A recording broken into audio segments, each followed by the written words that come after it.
والاستفادة والحث على التمسك بكتاب الله وسنة رسول الله والدعاء إلى الهدى والدلالة إلى الخير ابتغاء وجه الله وقربه ورضوانه وثوابه من الله سبحانه وتعالى على ما نوى مشايخنا ومربنا حبيب عمر بن محمد بن سليم بن حفيظ وعلانية أن الله يرزقنا علما نافعا والعمل به ورزقا واسعا حلالا طيبا مباركا فيه وعملا متقبلا برحمتك يا أرحم الراحمين ويا أكرم الأكرمين ويا أجود الأجودين.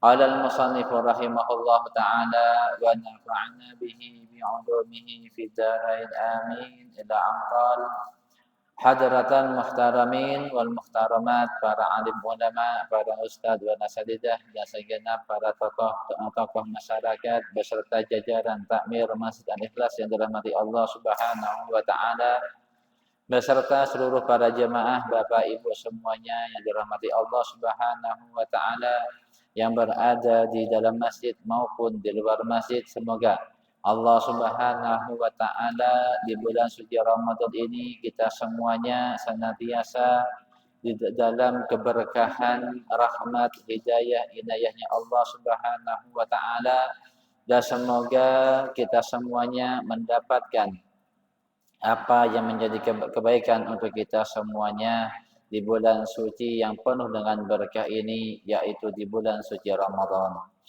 Alhamdulillah, pada saat ini adalah hari ke-16 di bulan suci Ramadan, yang insya Allah nanti malam adalah malam 17 Ramadan, di mana kita sudah separuh awal sudah kita lewati. Tinggal separuh yang terakhir di bulan suci Ramadan akan kita hadapi. Separuh awal telah pergi meninggalkan kita, maka kita manfaatkan di separuh setengahnya di bulan suci Ramadan. Maka kita harus wajib bagi kita untuk berintrospeksi diri kita selama separuh awal di bulan suci Ramadan. Bagaimana sholat tarawih kita, ibadah wajib kita, bacaan Al-Quran kita. Dan saat ini kita berada di masjid yang pastinya kita sudah berniat iktikaf karena Allah Subhanahu wa taala.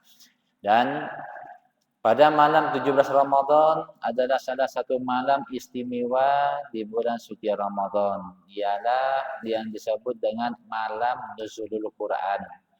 Malam Nuzulul Quran di bulan suci Ramadan terdapat pada tanggal malam 17. Dan 17 Ramadan juga ada juga peristiwa yaitu Perang Badar.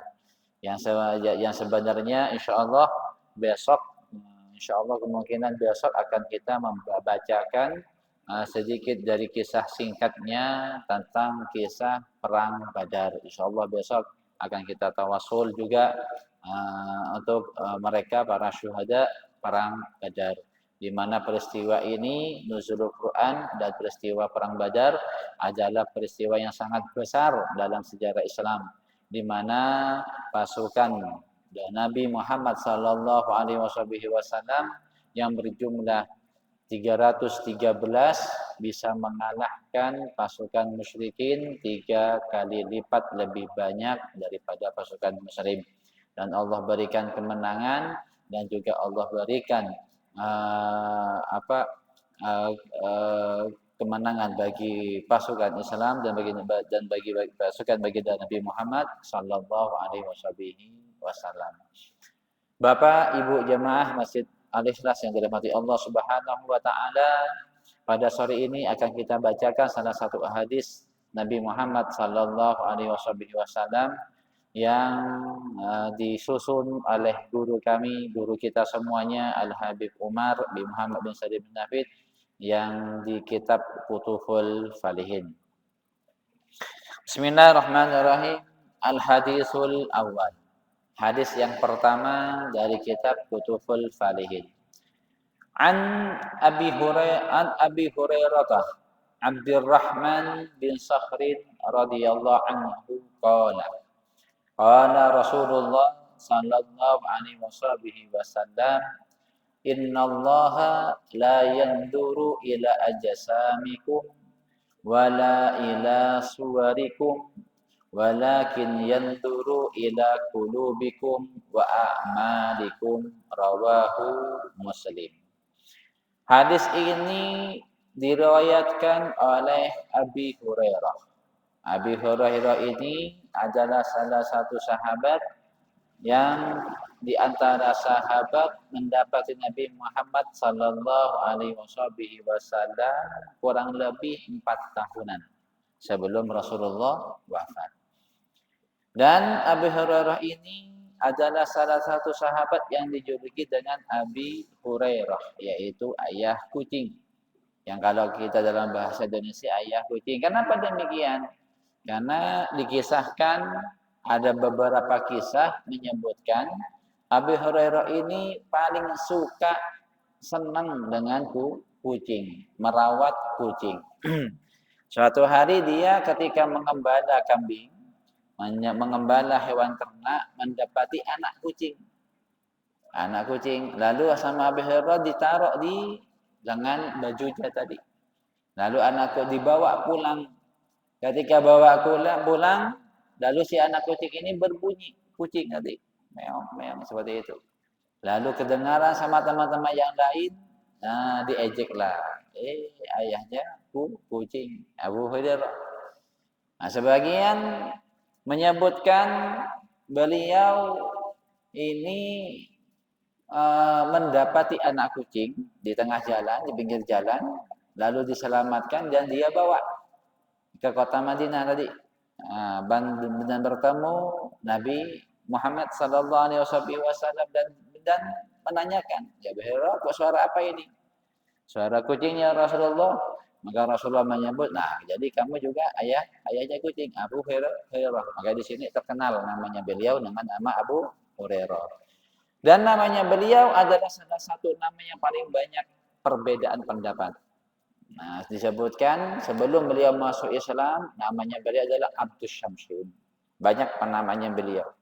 Jadi di sini Abdus Syamsin sebelum beliau masuk agama Islam. Sebagian mengatakan Umar bin Amir. Nah, di sini sebagian banyak di sini penyebutan tentang nama beliau. Sebagian mengatakan Abu Tahmin. Sebagian mengatakan Abdullah bin Abdul Syamsin, sebagian mengatakan Sakin bin Dermah, macam-macam. Yang paling masyhur, yang paling dikenal secara umum adalah Abdurrahman bin Sakhrin ketika beliau masuk agama Islam, dan oleh Rasulullah diganti namanya Abdurrahman bin Abdurrahman. Maka di sini salah satu faedah yang memberi manfaat kepada kita bahwasanya nama itu bisa dirubah. Nama itu bisa dirubah. Nama yang sewaktu dia masih zaman jahiliyah, ketika masuk agama Islam dirubah menjadi agama Islam. Udkhulu fis-silmi kafah. Masuklah dalam Islam itu secara keseluruhan. Bahkan nama pun diislamin juga.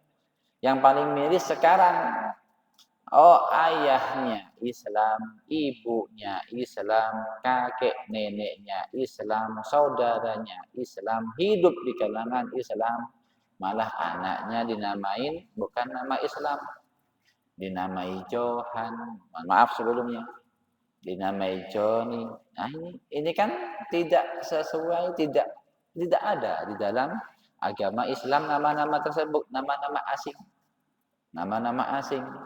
Sebut nama Islam ya disebut nama-nama yang berhubungan dengan Nabi Muhammad, ataupun nama yang berhubungan dengan nama Asmaul Husna, atau berhubungan dengan agama-agama Islam, panggilan-panggilan sahabat atau panggilan Islam yang lain. Ini kan bagus. Nama-nama sahabat yang lain ini juga bagus. Qala Rasulullah sallallahu alaihi wasallam, Rasulullah sallallahu alaihi wasallam bersabda, "Innallaha la yanzuru ila ajsamikum." Sesungguhnya Allah Subhanahu wa taala tidaklah memperhatikan jasad kalian. tidak memperhatikan raga kita, tidak memperhatikan perihal zahirnya kita. Tidak. Allah enggak memperhatikan, oh badannya yang kekar, wajahnya yang tampan. Enggak. Allah tidak pernah memperhatikan zahir dari setiap hamba. Dari perangainya tidak. Wala ila suwarikum, dan tidak melihat wajah ketampanan ataupun kecantikan dari seseorang, tidak. Ini Allah tidak memperhatikan demikian. Apa yang diciptakannya. Allah yang menciptakan raga kita, Allah yang menciptakan wajah kita, maka ini adalah suatu hal yang biasa. Allah yang menciptakan, Allah yang membuat dan menciptakan dari segala bentuk rupa kita, maka tidak ada istimewanya bagi Allah untuk melihat apa yang Dia ciptakan tadi. Nah, di sini. Walakin yanzuru ila qulubikum wa a'malikum. Akan tetapi Allah Subhanahu wa taala memperhatikan hati kita semuanya, batin kita semuanya, memperhatikan ketulusan kita semuanya, melihat dari segala sanubari kita semuanya, sehingga kebaikan yang di dalam jiwa seseorang akan berefek kepada baru wa ila a'malikum, dan Allah melihat perbuatan kalian. Allah memperhatikan perbuatan kalian. Maka di sini dua hal yang menjadi ikatan dari setiap hamba ataupun setiap kita. Yang pertama, Allah melihat hati kita, dan Allah melihat amal kita. Nah, hati dan amal ini adalah berkaitan yang erat di dalam setiap apa yang diperbuat oleh manusia. Hati kita, bagaimana jiwa kita ini, hati kita, ketulusan kita ini, jika hati kita baik, maka akan berdampak, berefek, terlihat baik. Makanya di dalam Al-Habib Abdullah bin Alwi bin Al-Haddad, beliau di dalam kitab Risalah Al-Mu'awanah yang kita baca setiap hari Ahad pagi, beliau memberikan doa, mengamalkan, untuk kita amalkan, Allahumma ja'al sarirati khairan min ala niyati. Ya Allah, jadikanlah sarirati, yaitu batinku, hatiku, ketulusanku, sanubariku, etika niat baikku lebih baik daripada perbuatan, daripada sikapku yang secara zahir. Maka di sini lebih mengutamakan memperbaiki hati, sehingga kebaikan hati tadi terungkaplah dengan perbuatan baik. Maka setiap niatan baik dengan hati yang tulus, maka akan terungkap dengan sikap yang baik. Misal contoh tawadu. Tawadu adalah etikanya hati, akhlaknya hati, adabnya hati. Tawadu yaitu rendah diri, rendah hati, tidak merasa dirinya lebih baik daripada orang lain. Tawadu. Maka sikap tawadu yang ada dalam hati seseorang akan terungkap oleh perilakunya, sehingga dia tidak menyombongkan diri yang dilihat oleh orang lain. Nah, ini tawadu. Tawadu dari hati, bukan dari sikap. Akan tetapi tawadu yang ada dalam hati tadi akan terungkap dengan sikap. Nah, sebagaimana seseorang yang tidak memiliki sikap tawadu. Misalkan dia bekerja salah satu perusahaan. Otomatis di antara SOP dalam pekerjaan tersebut haruslah senyum di hadapan orang, SOP-nya.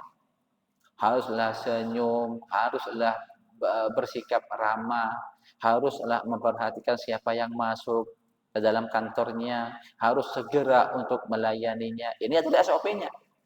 Akan tetapi orang tersebut ketika keluar dari tempat kerja tidak sama persis apa yang dilakukan. Dia ketika bertemu dalam kantor, ketika dia kerja, senyumnya Masya Allah, ramahnya luar biasa. Tapi coba ketika kita bertemu di rumahnya, atau ketika kita bertamu di rumahnya, atau kita ketemu di pinggir jalan, akan berbeda. Nah, di sini karena ini tidak dengan hati yang tulus. Nah, makanya di sini. Nah, maka hati dan sikap memiliki kecenderungan memiliki ikatan yang sangat kuat, yang sangat erat.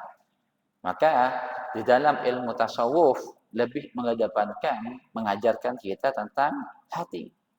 Bagaimana kita membersihkan hati, menjauhi menjauhi perbuatan yang buruk yang sifatnya dalam hati, suudzon. Nah, ujub, merasa dirinya lebih baik, takabur. Nah, di sini ini adalah penyakit-penyakit hati. Di antaranya yang harus dibersihkan di dalam hati kita, jiwa kita. Maka ini hadis memiliki banyak serupaan dengan hadis-hadis yang lain. Sebagian menyebutkan dalam hadis lain, innallaha la yanzuru ila suwarikum wa amwalikum walakin yanzuru ila qulubikum wa a'malikum. Ini hadis yang serupa. Sama. Sesungguhnya Allah Subhanahu wa taala tidak memperhatikan rupa kalian. Rupa, ganteng, cantik, rupawan, enggak. Wala amwalikum. Allah enggak melihat hartamu yang banyak, enggak sama sekali. Allah mulai Allah menciptakan dunia, Allah sudah menghinakan dunia. Sudah Allah enggak pernah melihat dunia, menghinakan dunia bahkan. Allah menciptakannya. Allah enggak memperhatikan wajah rupa kita dan enggak memperhatikan harta kita. Walakin yanzuru ila qulubikum wa a'malikum. Nah, sama. Akan tetapi Allah memperhatikan hati kita dan perbuatan kita yang kita lakukan. Karena setiap dari perbuatan yang dilakukan hamba pasti akan diminta pertanggungjawaban. Faman ya'mal mithqala dzarratin khairan yarah wa man ya'mal mithqala dzarratin syarran yarah. Barang siapa yang melakukan secuil dari amal kebaikan, maka dia akan diperlihatkan kelak. Barang siapa yang melakukan secuil sedikit dari amal kejelekan, maka akan diperlihatkan kelak yaumul qiyamah. Nah, di sini akan diperlihatkan amal. Maka hati sama amal. Hati sama perbuatan. Bagaimana kita berbuat tulus? Kita sholat tulus karena Allah. Kita ngaji tulus karena Allah. Kita puasa tulus karena Allah. Kita bersedekah tulus karena Allah Subhanahu wa taala. Ini hadis yang lain juga menyebutkan innallaha la yanzuru ila suwarikum wa amwalikum walakin yanzuru ila a'malikum wa qulubikum. Ini kebalikannya, sama. Intinya semuanya adalah sama.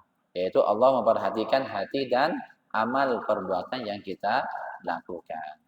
Maka di sini sepatutnya bagi kita untuk mengintrospeksi diri kita, bagaimana hati kita dalam setiap melakukan amalan-amalan kebaikan, mobil khusus perbuatan taat kepada Allah Subhanahu wa taala.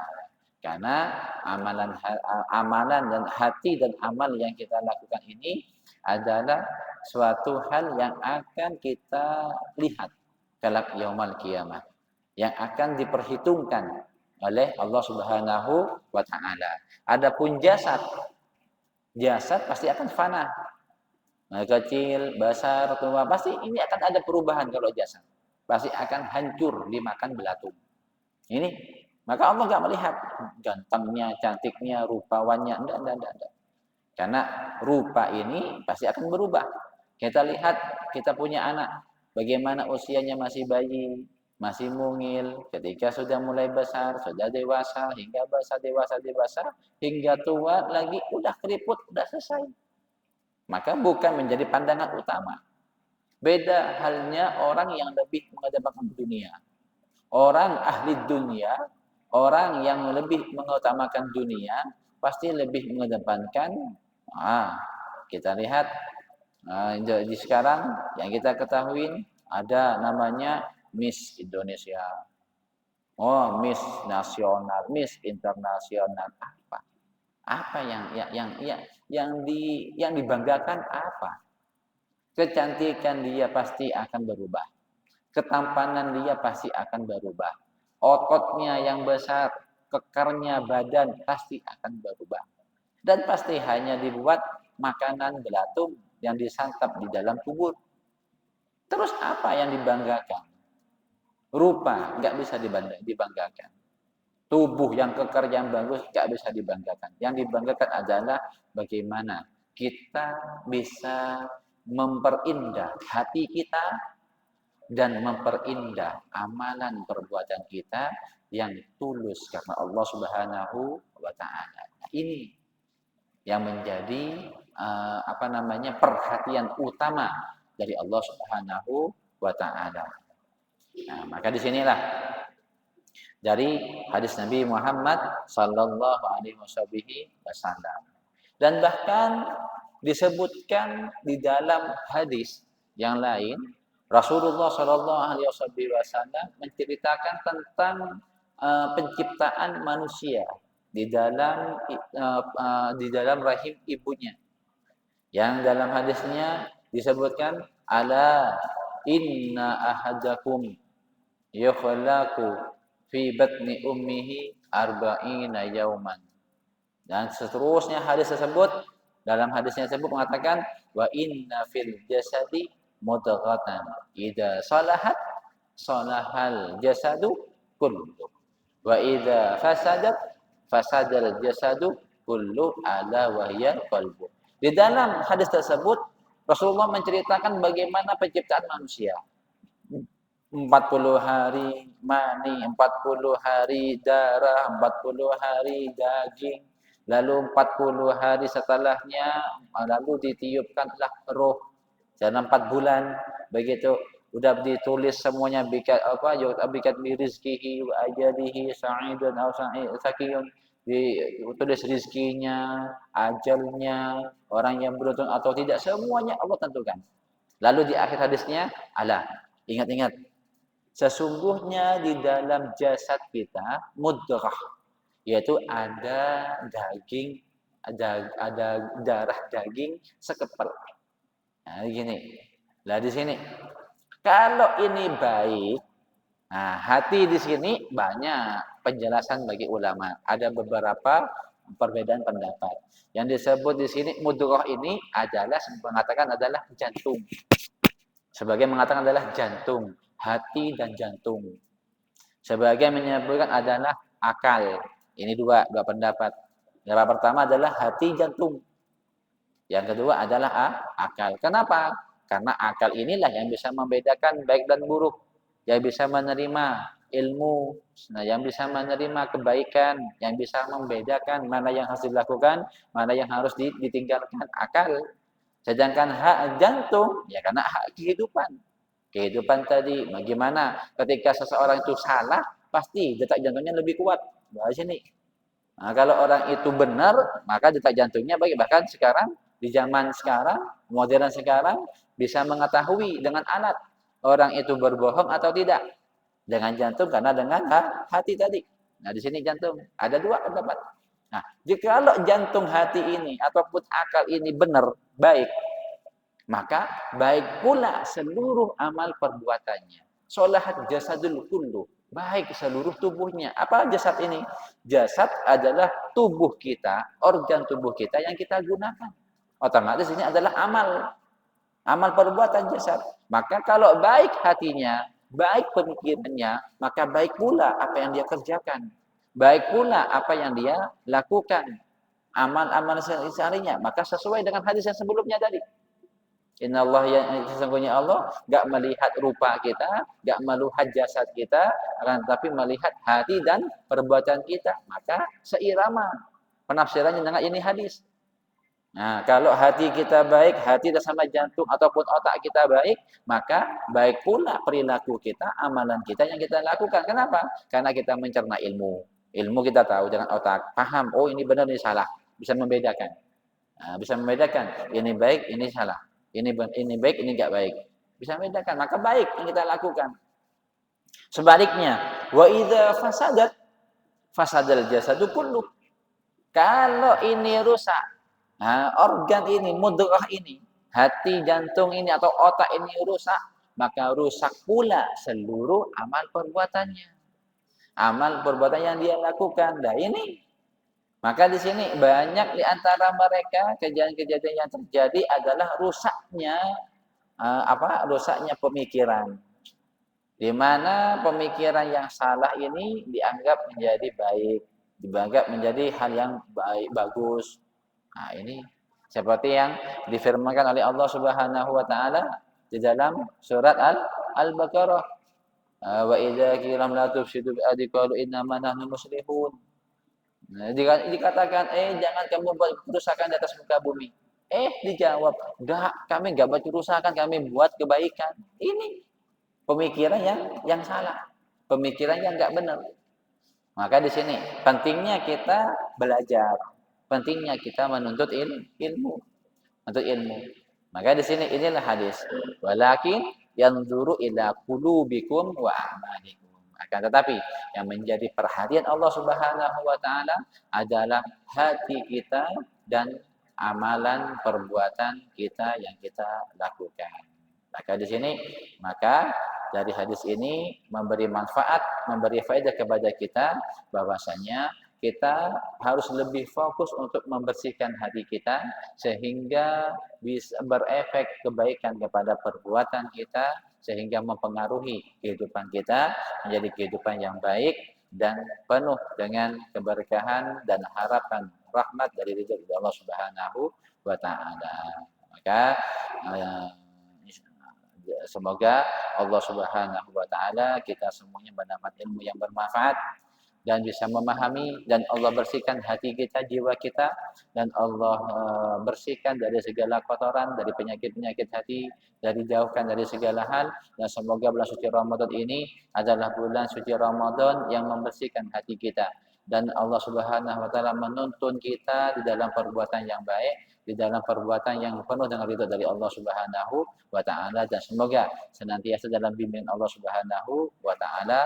Amin amin ya rabbal alamin. Insyaallah untuk besok ini kita akan membaca singkat, kalau enggak selesai kita akan baca singkat tentang perjuangannya Nabi Muhammad, yaitu pasukan Badar, insyaallah, dan juga kita berdoa dan tawasul dengan ahli Badar insyaallah subhanahu wa taala.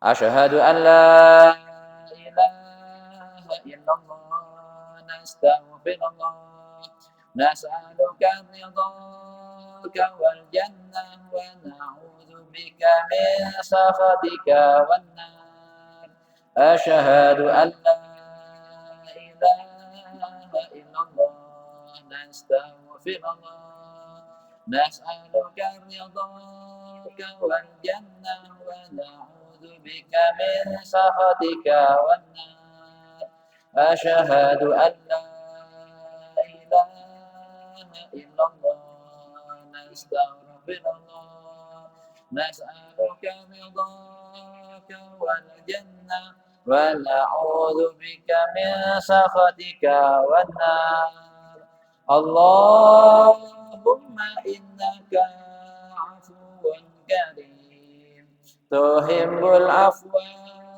فاعف عنا اللهم إنك عفو كريم تحب العفو فاعف عنا اللهم إنك عفو كريم تحب العفو فاعف عنا يا كريم اللهم سلمنا لرمضان وسلم رمضان لنا وتسلمه منا متقبلا